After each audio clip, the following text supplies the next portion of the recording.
Welcome to Mind Shift Power Podcast, a show for teenagers and the adults who work with them, where we have raw and honest conversations. I'm your host, Fatima Bey, the Mind Shifter. And welcome, everyone. We have today with us Jorge Gonzalez. He is from Oxnard, California. He is a real estate agent, an author, and an international bestseller. He wrote a book called Answer the Call, Life Lessons from Family Origins Through Invention and Struggle. This man has a lot of wisdom that is especially applicable for the teen years. He has spoken at colleges and is very inspirational. How are you today, George? I'm doing amazing. Thank you so much for having me. Super excited to be here today. Good. I'm glad to have you too. So I like to get straight to the point. So why don't you briefly give us your backstory? Well, my backstory, I'm a first generation American. My siblings and my family migrated from Mexico back in World War II under this work agreement called the relatable program, which is a work agreement between the United States and Mexico. And my family's been here ever since. I'm a real estate agent. I'm a published author. I'm an inventor and a public speaker. Oh, wow. So was it easy for you growing up? You know, it was easy because, of course, as kids, we have this innocence, this essence, and we feel safe with our family. And my family, my background, we're very united. So I never saw it as difficult. Now, as I'm older, I see baby pictures and I can see how poor we were, but I never felt that when I was growing up, though. Oh, okay. Well, that's good, actually. Oh, that's great. So your book is called Answer the Call. So tell us, what's the call? Answer what call? Answer the Call is about finding your gifts, your talents, and pursuing your life's purpose. That's what Answer the Call means. Ah, dive a little deeper. What does that mean? What does that mean? That means that God gave us, each and every one of us, a gifted talent when we were born. And it's our duty and a responsibility to figure these gifts out, these talents out, and use those and pursue our life's purpose, because this is where we're meant to change lives and we're supposed to reach a certain amount of people. So that's what Answer the Call means. Yes. And why did God give us those gifts? He gave us because we're here to serve. That's what we're here for. We're not just here to eat, sleep, and wake up and go to work the next day. We are here to serve each other, to give back to each other, to learn from each other, to grow together. That's what we're here for.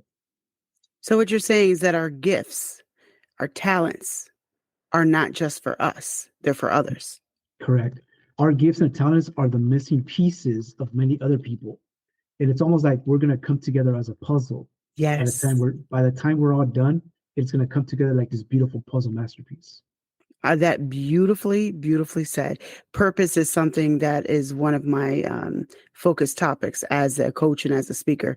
So, and I'm very passionate about it, and totally agree. It's extremely, extremely, extremely important that we do answer our call, not answer someone else's call, but answer our call. If I call you on the phone and I ask for Dorothy, you're not going to say, I'm here. No. But we do that a lot in life. And especially, I wouldn't even say especially in high school, because there's adults that do it just as much as high school kids because they still haven't learned who they are. And I think I agree. It's very important to answer that call. Now, one of the things that you talk about in the book specifically, and I want to kind of focus on this a little bit today, I've heard you talk about it in speeches. How does a teenager reinvent themselves? We all can reinvent ourselves, but I think it's a little bit different for adults because we've had more life experience. Most of us, some teens have had a lot of life experience, but for the average teenager, how do they reinvent themselves? Reinventing ourselves doesn't have to be complicated. Who we were 5, 10 years ago, we've gone through certain situations and certain adversity, maybe some even scary events in our life that were life-changing. Well, those experiences, we're supposed to bring those forward and use those as the new version of ourselves. And that, in a sense, is reinventing ourselves. So let's not make it complicated, but get everything that we've learned from before our previous years and use those on a new path forward. And they will notice that, wait a minute, the reason I went through those bad events and the reason I went through that devastating event that I thought it was going to take me out, because it made me stronger today. And I'm meant to use that as experience, as wisdom, as lessons learned to help other people. So they may not go through the same things that we went through. When a person reinvents himself, I'm going to give this example. So let's say we have someone who's 17 and they're tired of people treating them like they did when they were 14. That's only 3 years. So to an adult, that's no big deal. 3 years is not a lot of time. But to a teenager, if you're under 23 years, is a gigantic amount of time. Okay. To them, how can that person um, reinvent themselves? So you have a teenager who's 17. Everybody keeps bringing up the time that they did whatever they did that was an embarrassing thing or a stupid thing or whatever when they were 13. They keep shoving it in their face. Remember that time you were so-and-so? Ha ha, Bobo head, or whatever stupid nickname they gave them because of an incident when they were 14. Now, I'm asking you this about teenagers, but there are many adults listening right now who this very much applies to. And I'll dive into that a little bit deeper after you answer this. But for a teenager specifically, they can look back and they can learn, but what are the action steps they can take to reinvent themselves in a practical sense? Now, I want people to understand, and this is for the parents, the adults, and also the teenagers, Hmm. that people that know you, they see you how you were. Hmm. They don't see how you are. Hmm. You meet a complete stranger and they will see you as who you are and not as who you were, because they don't know the old version of you. Right. So I can't convince my family to see me at who I am today, because they haven't experienced the things that I had to go through to be who I am today. They, Mm. they didn't experience that. So they're never going to understand this version of me that they see in front of them today. They're only going to think about the things that I did in the past, because they Right. can't see and understand the new version of me. So it's my responsibility to move out of that environment and network and be amongst different peers that understand this new version of me, and not be bitter and upset as of the people that see me for who I was, because they see you who you are. It doesn't mean they don't love you. They do love you, but they only know you for who you were. You see yourself for who you are, Hmm. because you changed. You understand the process, you understand the journey. They don't. So it's frustrating to make people understand that no, no, this is the new me. They're never going to get it and they're never going to understand it. But the new people in your life, they will get it. Oh my God, George, you're such an amazing person. You're this inventor. You're this author. Oh, that's amazing. My family doesn't see me that way. I'm just the, oh, I remember when I used to poop on your pants and you're always all dirty and stuff like that. That's who they remember. Oh, you didn't go Hmm. to just stuff like that. You didn't go to university. That's who they know. They don't know this other version of me. It's almost like they want to throw that, like you said, they want to throw the bad things almost in your Hmm. face, almost to ground you again, to bring you down. But we have to be very cautious. And we have to understand that we're not that person anymore. That's the foundation. That's the process that we went through, but that's no longer who we are, and we need to detach ourselves from that. That's what I was looking for. That breakdown, which I think you beautifully said. There are always stop making people try to understand what they're not going to understand, and sometimes what they don't want to understand. Now, some people will want, I'm just adding to what you're saying, some people will want to understand. They might not understand at first, but if we are consistent in our behavior, they will and can see the change if they want to. If they don't want to and they still want to see you as Mr. Poopy Pants, then you'll just have, they want to stay, as I always say, if someone wants to stay stuck in your past, leave them there in your past, move ahead, because people like that are not going to help you get ahead. And this is true for adults in life, but I know I see it happening with teenagers. And I've had conversations with some teens who are just like, I want to change, But and they don't word it this way, but basically what they tell me is I want to change, but everybody keeps, acting like I'm this person that I was. And I love what you said. Find a new crowd. If the crowd you're in ain't working, find a new crowd. Sometimes the fish is too big for the pond.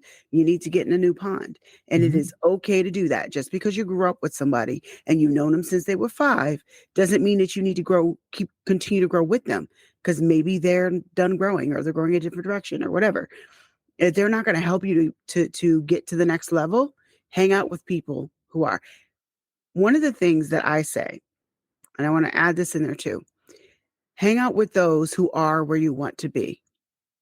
And this is true at any age.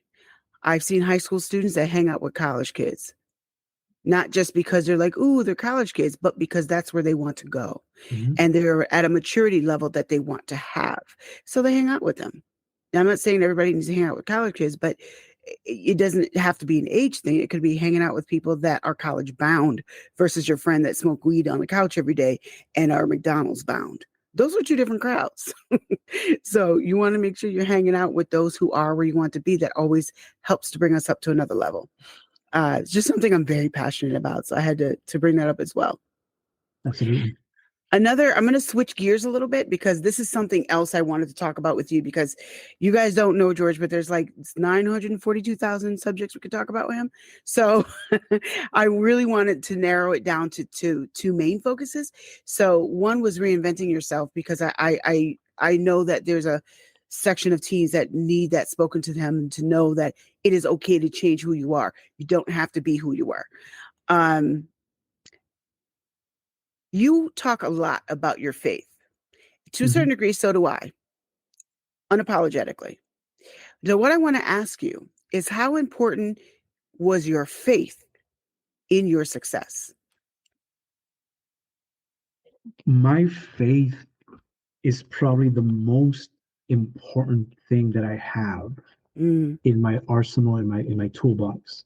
mm, And the reason I say that, because when you go through some adversity or some event, you lose everything and everyone. The only one you don't lose is God. mm-hmm, He will be there with you through the toughest. And how do I know this? Is because there's no way that I should have had the strength to keep on living. There's just no way. Because I look at my life, and people have told me this, George, if I would have gone through that, what you've gone through, and I don't know all of it from only what you share with us, I would have tapped out a long time ago. There's no way I would have survived that.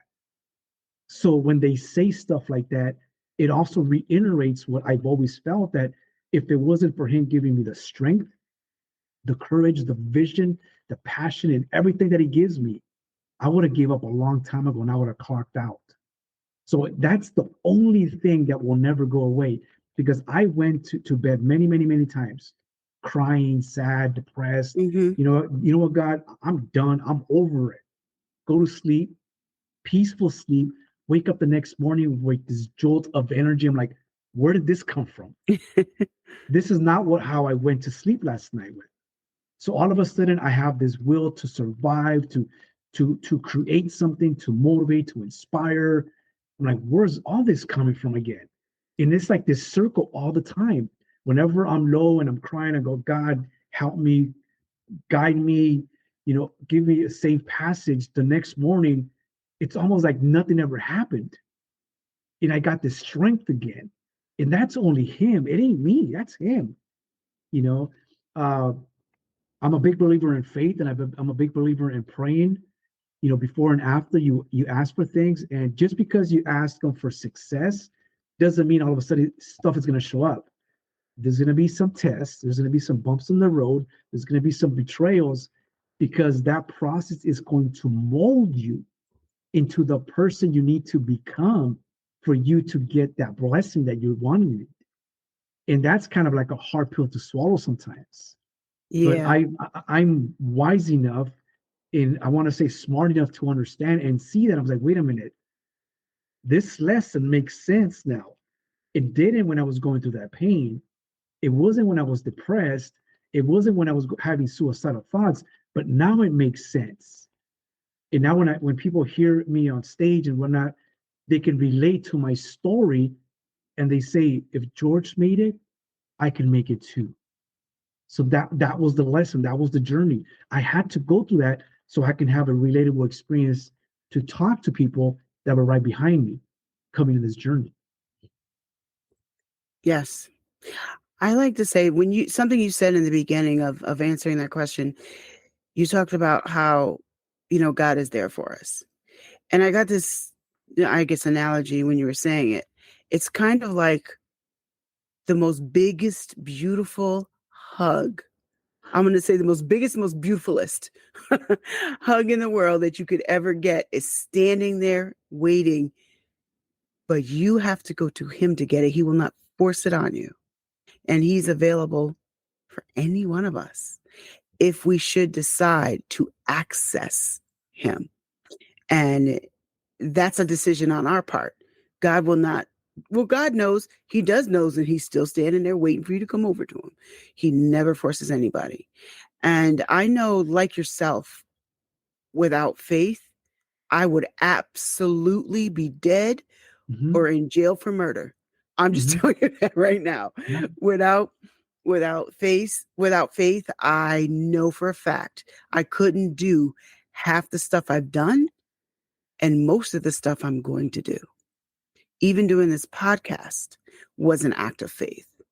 And knowing that, God told me to do it actually. And it was an answer to prayer because I saw a problem. I said, Lord, how can I solve this problem?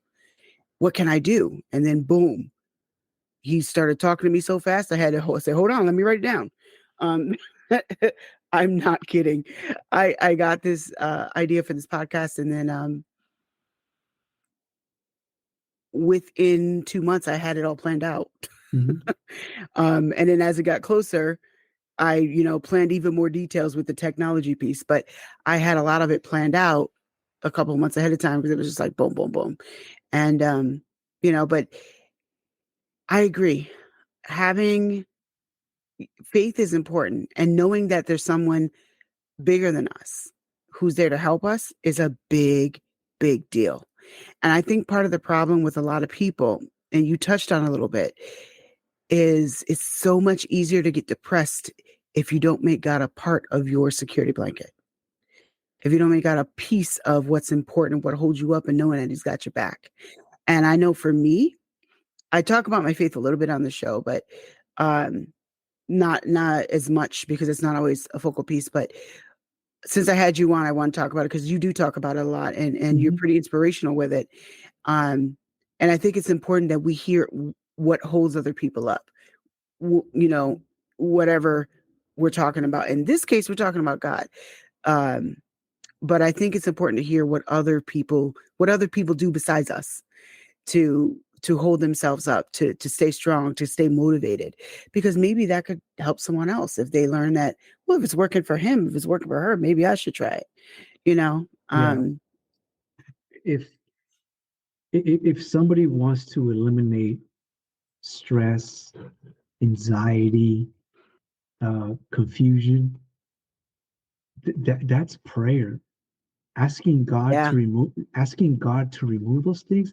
I mean, through some of the things that I've gone through, I was a little confused myself because the the the, the amount of peace that I had was not what was it didn't make sense, that peace that I had. It only made sense. This is God. He's Hmm. got me. There's no, I should be pulling out my hair. I ain't got no hair, but I should be pulling out my hair, biting my nails. But no, I'm calm, Yeah. collective through this massive storms in my life, and it didn't make any sense. And people would see me as like, I thought you were going through some stuff. I was like, I am. You don't look it. Right. And I'm like, I don't look it. But do you want to know why? Well, yeah, I don't look it because God got me. Because when we're stressed out, we get like dark and ugly and under your eyes, and you Yeah. you It you shows. have it's almost like you look demonic when you're stressed out, Yeah. you know? And I've seen people stressed out, and I'm like, oh my God, I mean, God bless you. You don't got to tell me what you're going through, but I'm going to I can pray see for it. you. Yeah. I can Yes. see it, Yeah. you know? Don't forget, I mean, God is willing to hear you. If you're willing to speak to him, he will help you. There's things that we cannot do as human beings. He only has the power to do that. And then I see people later on and they look different. And they Hmm. might say, George, I mean, not that I'm saying I'm big religious and stuff like that, but I took what you gave me and I took it seriously. And I do pray more and I do go to church more often and stuff like that. And I'm like, I can see that because it's like night and day Hmm. almost, Yeah, it is. you know. So And so some of these things are really hard to explain. These are miracles. That's exactly what they are. yeah, and when we think of miracles, we tend to have a misconception of them. We think of what we see in movies and cartoons. And although those can happen periodically, that's not the norm. The norm is when God answers your prayer, you ask for ice cream, for example. He's going to have an ice cream truck drive by your house. He's Yes. not going to have an ice cream fall out of the sky and with No. glitter and sunshine. Yeah. No. Yeah. Yeah. He You don't do know? that. And he talks to us in different ways. Like me writing the book, he hugged me with this Oh, feeling twice. When yeah. I invented the batting machine, he gave me the vision. When I called my book, Answer the Call, he whispered to me that answer the call. So he'll talk to us in different ways when it's needed, but he doesn't do it often. But he also gives us the knowing. Like I was, I had this thing that told me you need to put on a specific crucifix on your neck, and it bugged me for like 2.5 days. And I'm like, wait a minute, I have that in my closet. So I went in there, I put it on. It was there, but the feeling wouldn't go away until I put that on. I'm driving down the road and sometimes like, don't turn left, keep going. Hmm. Now turn right. And I'm like, okay, I was gonna turn left. I went right and I wasn't left. I was supposed to go straight and then make a right later. So there's certain things that come to us. We have to listen to that, Yes. because that's him guiding us. Society has made us believe it's something different. No, it's his guidance that's guiding us. Don't ignore that. That can save you a lot of trouble, a lot of pain, suffering, and a lot of tears if we listen to that. Now, I want to bring up something else that you guys don't know about George is he has invented, what is it, 15 million things? George is a master inventor. I'll just put it that way. Um, what has inspired? Well, tell us first of all, just give us a few examples of some of the things that you've invented, and then tell us what has inspired some of those inventions. The grandest one is definitely the batting machine for baseball and softball. Oh, And when I created the prototype, my daughter became a 5-time All Star Rookie of the Year and 1 year MVP because of the batting machine. And we also created a golf machine, and that will be coming out after the batting machine. And oh, we're always dotting stuff down, and we have them in a safe place because we're always coming up with ideas, but we have to write them down. Just because we can't fund them today right, doesn't right, mean we can't fund them next year or 5 years right. from now. Let's write these ideas down. If you have a song, some poetry that comes to your heart, write it down, because at some point you're going to meet somebody in position to launch you into making it happen. We don't know. So don't discard these things. These are gifts, these are talents that God gave you. And soon enough, when you're ready for that next part of your life, He will bring you people like you, like yourself, like myself, in a podcast. It's like, wait a minute, that makes sense. I just met somebody through this networking event. They said they would help somebody. They're looking to help somebody. Why don't I see if we can partner up and collaborate with? You know, so don't ignore those things that come through. because these are messages. And don't be stubborn. Sometimes we're stubborn. Don't be stubborn. So what I'm hearing out of you, and I'm going to summarize it this way. Listen to your intuition. Listen to that's what some people use different words. So I'm going to use some different words just to relate to different people. So listen to the Holy Spirit, listen to your gut, listen to intuition. And there are many other words that people use for the same thing. Listen to that. It's a spiritual message, basically, Mm-hmm. telling you, guiding you. And if we ignore that, everybody listening knows what I'm talking about, because everybody listening has made the mistake of ignoring it, not listening to it. Every single person on earth has done that. And some of y'all still doing it because you're just like, no, I must only use logic. Me cannot use other part of me. But, but you can. Yeah. And you Yeah. should. Let me tell you, logic is slow as hell.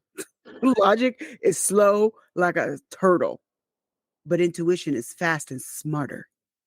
And Yeah. if we think that way, we can begin to recognize that we do need to listen to that gut feeling. That man you shouldn't have dated, and you knew when you met that man he was trouble.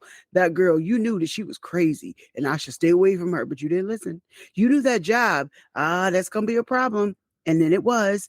You knew that whatever, you just knew, and but you didn't listen because logic didn't catch up with it yet.